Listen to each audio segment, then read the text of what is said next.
show was written by Colin Holt, Fergus Craig and Dave McNeil. It was produced by Colin Anderson and inspired by the team at Bairstow Eves, Crawley branch. Hey! And now, DigiRadio powers down. Good night, DigiRadio. Good night, you guys. I love you. Good night, you guys. I love you. Good night, you guys. I love you. And we love you too, Colin and Fergus. And they'll be back next week at the same time, here on BBC Radio 7. And here we are, and there we go. Another Sunday Night Comedy Club brings us to the end of another Sunday night. It's been a pleasure airing some comedic gems for you all, and I can only assume you enjoyed them. So let's do it again soon. But until then, good night. On DAB Digital Radio, on digital TV and online. BBC Radio 7.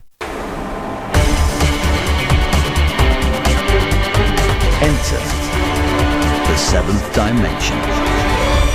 Nick Briggs here. Stand by for some scariness tonight. In a moment, The Bottle Imp, a dramatisation of Robert Louis Stevenson's cautionary tale of temptation. That's followed by the latest instalment of A Short History of Vampires, with vampire expert Natalie Haynes introducing another blood-soaked short story. This time it's Quid Pro Quo, featuring a vampire with a human lover.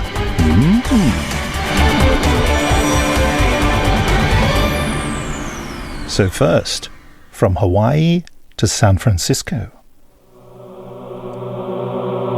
The Bottle Imp by Robert Louis Stevenson. Dramatised by Donald Johnson, with David Rintoul and Tony Asoba. Keawe was a man of the island of Hawaii. He was poor and brave and a first-rate mariner. It came in his mind to have a sight of the great world and foreign cities, and he shipped on a vessel bound for San Francisco. This is a fine town, and in it there is one hill which is covered with palaces. One day Keawe was taking a walk on this hill, and he stopped to admire one particularly beautiful house. He became aware that through a window a man was looking at him. This is a fine house of mine. Would you care to view it? Gladly. So the man led Keawe all over the house, from cellar to roof. Truly, this is a beautiful house. If I lived in the like of it, I should be laughing all day long. How comes it, then, that you seem so sorrowful? There's no reason why you should not have a house in all points similar to this. You have some money, I suppose? I have $50, but a house like this will cost more than $50. Oh, I'm sorry you have no more, for it may raise you trouble in the future. But it shall be yours at $50. The house? No, not the house, but the bottle. For I must tell you, all that I possess came out of a bottle not much bigger than a pint. This is it. Out of that bottle? Oh, you do not believe me? Then see if you can break it. So Keawe took the bottle up and dashed it to the floor. But it jumped like a child's toy and would not break. This is a strange thing. For by the touch of it, as well as by the look, this bottle should be made of glass. Oh, of glass it is. But glass that was tempered in the flames of hell. An imp lives in it. Now look carefully, and now you will see him moving like a fiery shadow. If any man buy this bottle, the imp is at his command. All that he desires, love, fame, money, all are his at the word uttered. Napoleon had this bottle, and by it he grew to be king of the world. But he sold it at the last and fell. For once it is sold, the power goes and the protection, and unless a man remains content with what he has got, ill will befall him. And yet you talk of selling it yourself. Well, I have all I wish, and I'm growing elderly. There is one thing the imp cannot do. He cannot prolong life. And I cannot hide from you that there is a drawback to the bottle. For if a man die before he sells it, he must burn in hell forever. That is a drawback and no mistake. Well, I would not care to meddle with such a thing. Do not be afraid. All you have to do is use the power of the imp in moderation, and then sell it to someone else and finish your life in comfort. I observe two things. One, that you are sorrowful. The other, that you sell this bottle very cheap. Well, I've told you already why I am sorrowful.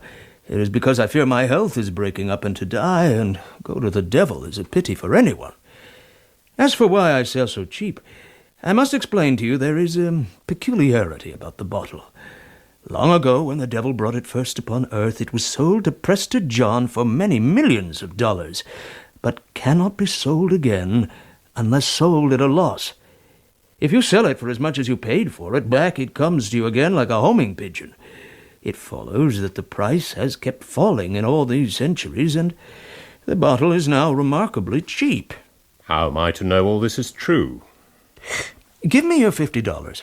Take the bottle, and wish your $50 back in your pocket. If that does not happen, I pledge you my honor. I will cry off the bargain and restore your money. Well, I will risk that much, for that can do no harm. And Keawe exchanged his $50 for the bottle. Imp of the bottle, give me my $50 back. Now, put your hand in your pocket. It's true.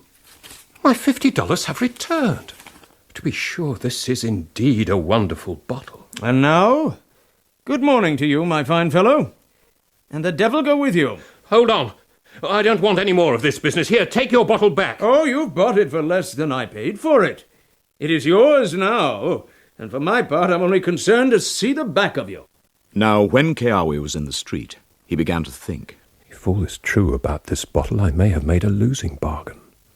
So Keawe set the bottle in the gutter and walked away. But he had scarce done so when something knocked upon his elbow. And behold, it was the long neck of the bottle sticking up from the pocket of his pilot coat. And Keawe began to be afraid. So he took the bottle to a curio shop on the waterfront, and there he sold it for $45 and returned to his ship light of heart. But when he went to his quarters and opened his chest, there was the bottle. Now, Keawe had a mate on board whose name was Lapaka. What ails you, that you stare in your chest? They were alone in the forecastle, and Keawe bound him to secrecy and told him all. And now I have sold the bottle for less than I paid for it, yet still it has returned to me. Perhaps because you did not warn the man that you sold it to of the conditions of sale and the risk that he ran. Can that be the reason? The devil has his own morality, and the bottle has its own rules. What shall I do? Take your profit. Make up your mind what you want. And if it is done as you desire, I will buy the bottle from you for myself. For I have an idea of my own to get a schooner and go trading through the islands. That is not my idea. But to have a beautiful house and garden on the Kona coast where I was born, and to live there without care and make merry with my friends. Upon that they were agreed, and it was not long before their ship returned to Honolulu. There they met a friend upon the beach, who began at once to condole with Keawe. What has happened? What am I to be condoled about? Is it possible you've not heard? Your uncle, that good old man, is dead. Had not your uncle lands in Hawaii? Yes. On the mountainside, a little be south Hookina. These lands will now be yours. And so they will. How if this should be the doing of the bottle? For here is the place ready for your house. If this be so, it is a very ill way to serve me by killing my relatives. But it may be indeed. For it was in just such a place that I saw the house with my mind's eye. Let us go to the lawyer. Now, when they came to the lawyers, they learned that Keawe's uncle had grown monstrous rich in the last days. Now you have the money for the house. And the lawyer was ready with advice. If you're thinking of a new house, here's the card of a new architect of whom they tell me great things. So they went to the architect, who had a drawing of a house on his table, and when Keawe set eyes on the drawing, he cried out aloud. Ah! It is the very picture of my thought, exactly drawn. Little as I like the way it comes to me, it is quite clear that I am to have this house, whether or no. It comes from the devil, and I fear I will get little good by that. But of one thing I am sure, I will make no more wishes as long as I have this bottle. But with the house I am saddled, and I may as well take the good along with the evil. So Keawe and Lapaka took ship again and sailed to Australia, and when they returned, the house was ready. It stood on the mountainside, visible to ships. Above, the forests ran up into the clouds of rain. Below, a garden bloomed about that house with every hue of flowers. and there was an orchard of papaya on the one hand and an orchard of breadfruit on the other, and right in front, towards the sea, a ship's mast had been rigged up and bore a flag. The house was 3 stories high, with great chambers and broad balconies on each. Well, is it all as you designed? Words cannot utter it. It is better than I dreamed, and I am sick with satisfaction. There is but one thing to consider. All this may be quite natural, and the bottle imp have nothing whatsoever to do with it. If I were to buy the bottle, and got no schooner after all, I should have put my hand in the fire for nothing. I think you would not grudge me one more proof. I have sworn I would ask no more favours of the imp. I have already gone deep enough. This is no favour I am thinking of. It is only to see the imp himself. If I once saw him, I should be sure of the whole matter. I will buy the bottle. Very well. I have a curiosity myself. So come, let us have a look at you, Mr. Imp.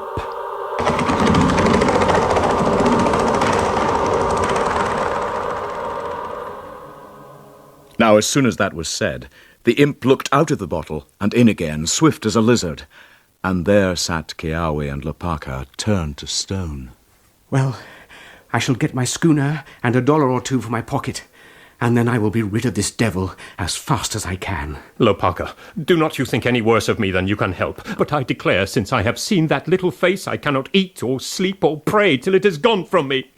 I will give you a lantern and a basket to put the bottle in and ask you to be gone at once. Keawe, many a man would take this ill. Above all, when I'm doing you a turn so friendly as to buy the bottle. But for my part, I am so terrified myself, I have not the heart to blame you. Here, I go then, and I pray God you may be happy in your house, and I fortunate with my schooner, and both get to heaven in the end in spite of the devil and his bottle. So Lopaka went down the mountain, and Keawe trembled and clasped his hands. Now I pray for my friend, and give glory to God that I myself am escaped out of that trouble. So time went by, and the new house was so delightful that Keawe forgot his terrors and lived in perpetual joy. This house I shall call the Bright House, and so it shall be known throughout all the islands. Now one day Keawe went upon a visit to friends who lived far away, and on his return, as he rode by the sea, he espied a woman bathing. Then he saw her white shift flutter as she put it on, and by the time he came abreast of her, she was all freshened with the bath, and her eyes shone and were kind. I thought I knew everyone in this country. How comes it that I do not know you? I am Kokua, daughter of Keanu. And who are you? I will tell you who I am in a little, but not now. Tell me, first of all, one thing. Are you married? Why do you ask? Are you married yourself? Indeed, Kokua, I am not, and never thought to be until this hour. But there is the plain truth. I have met you here by the roadside, and I saw your eyes, which are like the stars, and my heart went to you, swift as a bird. And so now, if you want none of me, say so, and I will go on to my own place. But if you think me no worse than any other young man, say so too, and I will turn aside to your father's for the night, and tomorrow I will talk with the good man. Kokua, if you say nothing, I will take that for the good answer. So let us be stepping to your father's door. Now when they had come to the door, Kokua's father cried out and welcomed Keawe by name. At that, the girl's eyes opened wide, for the fame of Keawe and his bright house was known to everyone. All that evening they were merry together, and the next day Keawe had a word with her father, and then met the girl alone. Kokua, I would not tell you who I was, because I have so fine a house, and I feared you would think too much of that house and too little of the man who loves you. Now you know all, and if you wish to have seen the last of me, say so at once. No, I do not wish that. This time Kokua did not laugh, nor did Keawe ask for more. This was the wooing of Keawe. Things had gone quickly, but so an arrow goes, and the ball of a rifle swifter still, and yet both may strike the target. Keawe was singing when he came home to the bright house. He had the Chinaman, who was his servant, heat water for his bath, and the Chinaman heard him sing as he filled the marble basin and undressed, until Of a sudden, the song ceased. Master, is all well with you? Yes. Go to bed. But there was no more singing in the bright house. Now the truth of it was this. As Keawe undressed for his bath, he spied upon his flesh a patch, like a patch of lichen upon a rock. And it was then that he stopped singing, for he knew that he was fallen into leprosy. Now I must go to live on Molokai, the island where only lepers live, and end my days there among the afflicted. But what wrong have I done? What sin lies upon my soul that I should have encountered Kokua only to lose her? For her may I never wed, or touch with my loving hand, or look upon longer.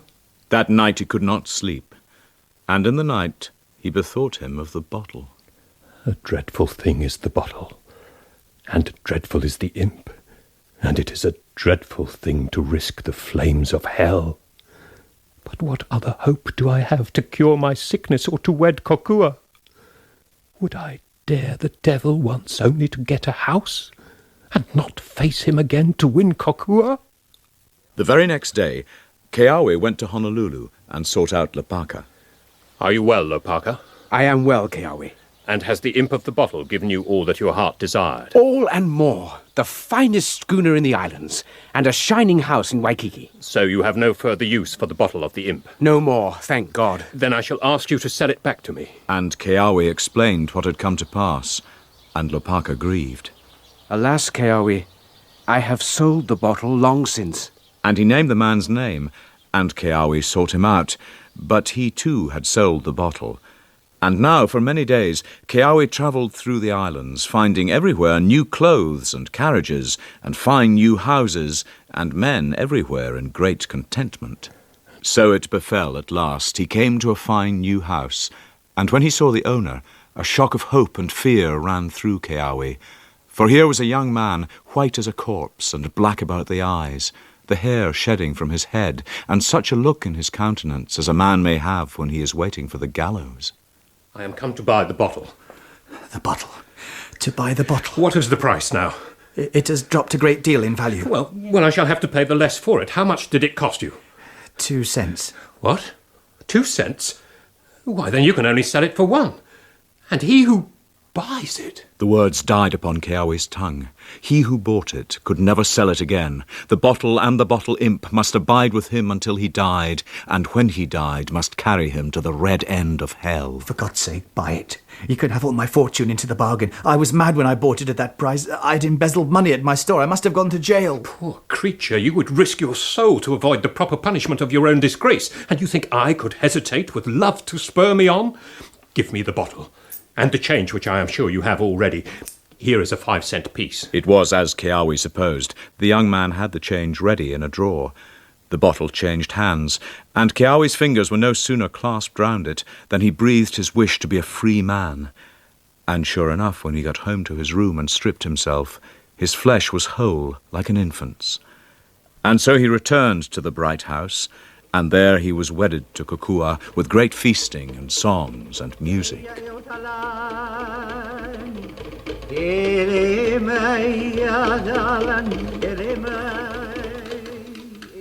Now it was so with these two, that when they were together, Keawe's heart was stilled, but as soon as he was alone, he fell into a brooding horror and heard the flames crackle and saw the red fire burn in the bottomless pit.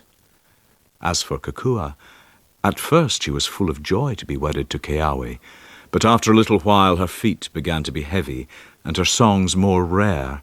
And then there came a day when Keawe found her rolling her face upon the balcony floor and weeping like the lost.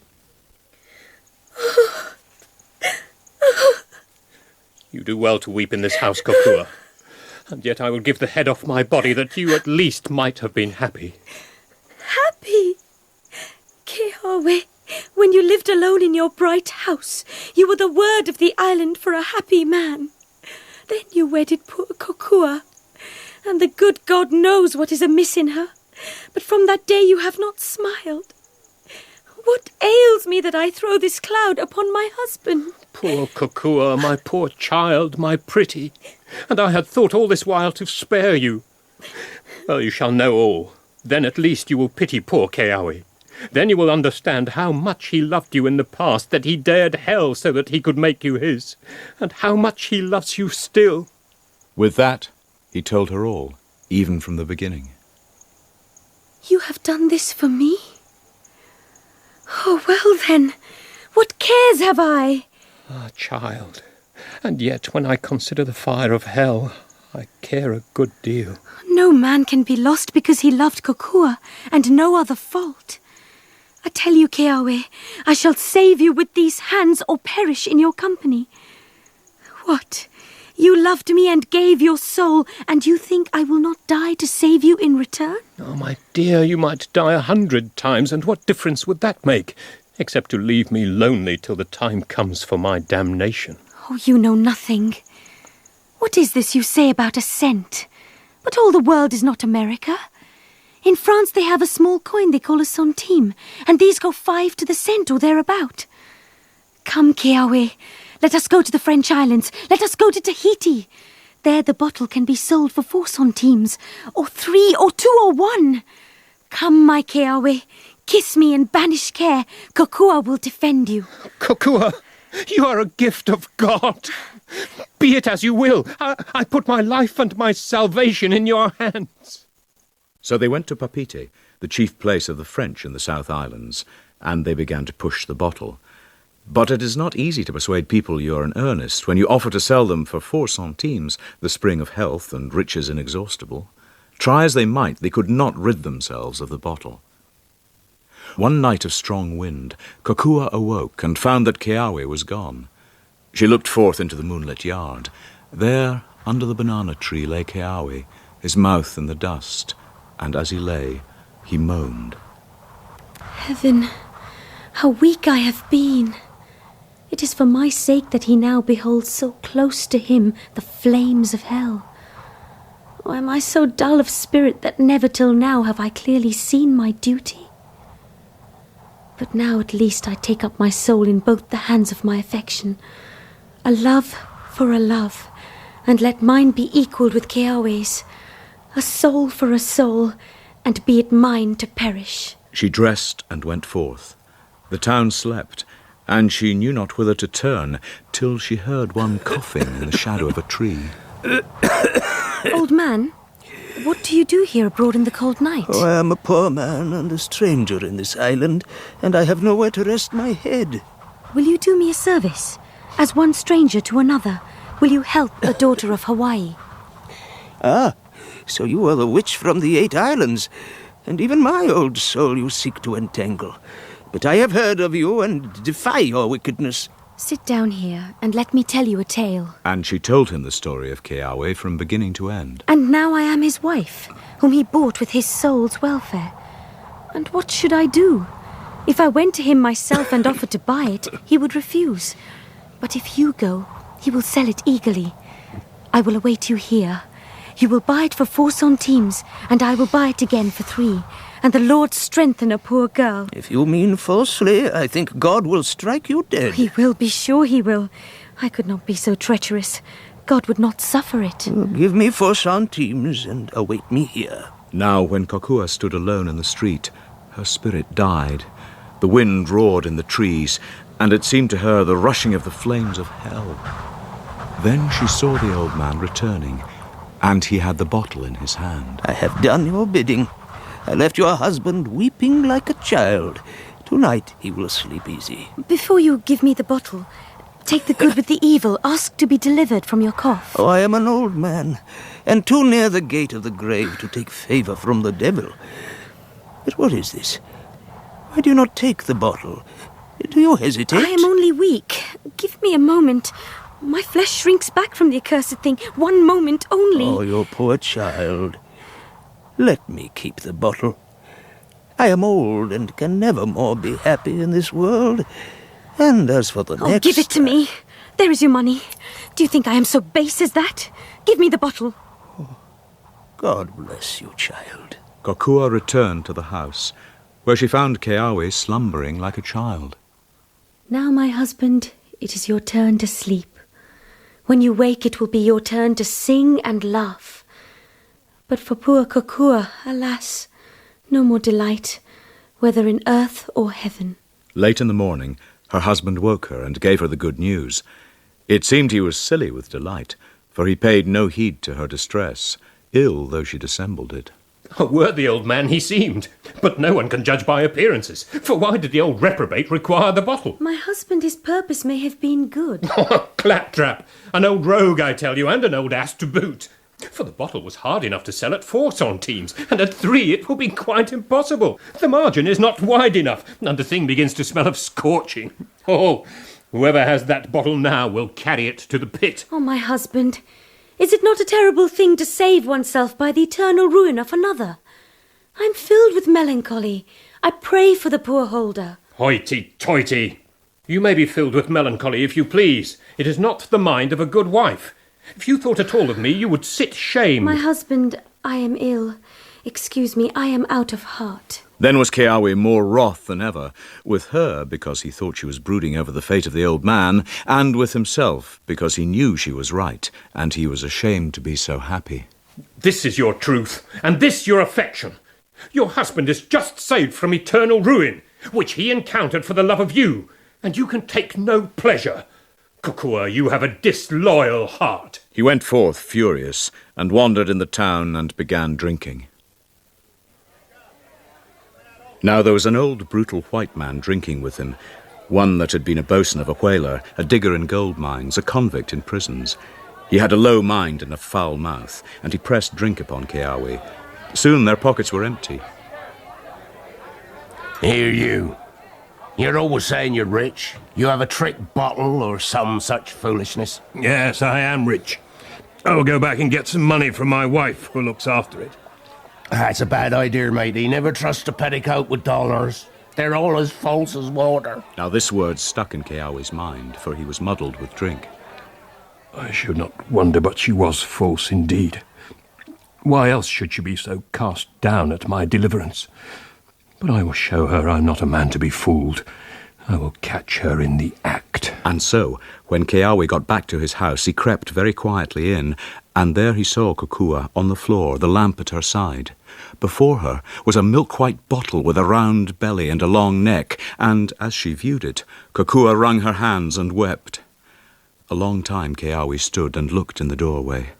Fear fell on him that the bargain had been made amiss, and the bottle had come back to him, as it had on board his ship in San Francisco. And then he had another thought, even more terrible. I must make sure of this. So he softly went out of the house, and then came noisily in, as though he were but now returned. And lo, by the time he opened the door, no bottle was to be seen, and Kukua started up, like one awakened out of sleep. I have been drinking with good companions, and now I only come back for money, and will return to drink with them again. And he went straight to the chest and took out money, but there was no bottle in the chest, and he knew that Kukua had hidden it. It is what I feared. It is she who has bought it. Kukua, I said to you today what ill became me. Now I return to drink with my jolly companions. I will take more pleasure in the cup if you will forgive me. Oh, I ask but a kind word. Let us never one think badly of the other. At the corner, the boatswain was waiting. My wife has the bottle, and unless you help me recover it, there can be no more money and no more liquor tonight. You don't mean to say you're serious about that damn bottle? Do I look as if I was jesting? No, you look as serious as a ghost. Well then, here are 2 centimes. You just go to my wife in the house and offer her these for the bottle, which I am quite sure she will give you instantly. Bring it to me here, and I will buy it back from you for 1 centime. For that is the law with this bottle, that it still must be sold for a less sum. But whatever you do, never breathe a word to her that you have come from me. Matey, I wonder if you're making a fool out of me. If you doubt me, you can put it to the test. As soon as you are clear of the house, wish to have your pocket full of money, and you will see the virtue of the thing. Very well, I will try. But if you're having your fun out of me, I will take my fun out of you with a belaying pin. So the whaler man went off up the avenue. It seemed a long time that Keawe waited before he heard him return. The sailor had the devil's bottle in one hand and the bottle of rum in the other. In the morning. You have it then? Aye, and money in my pocket. Then I will buy the bottle back from you. Huh? Buy it back? Here is the 1 centime, as we agreed. You take me for a fool. You would be a fool not to rid yourself of the bottle while you still have the chance. Well, why should I ever want to get rid of such a nice little bottle as this? Because of what I told you about the devil. The devil take the devil. I must remind you, if you still have the bottle when you die, your soul will go straight to hell. What do I care about that? I'm a bloody British sailor, and there's nothing I'm afraid of. Besides, I'm bound for hell when I die, with or without the help of your bottle. And where else should I go to be with all my old friends and mateys again? They're all down there waiting for me. Well, good luck to you. Will you wish me good health? I wish you good night. Well, then I'll drink on my own. 15 men on a dead man's chest. But Keawe ran to Kukua light as the wind, and great was their joy that night. And great, since then, has been the peace of their days in the bright house on the Kona beach in the island of Hawaii.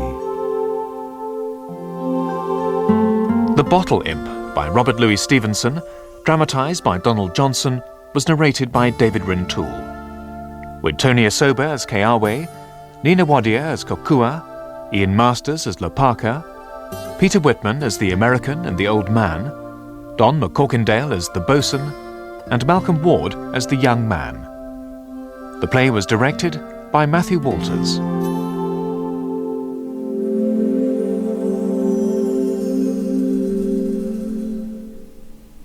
Well, thank goodness for a happy ending. This time next week, prepare to be transported into the future with Mike Walker's 2025. Now then, here's one of my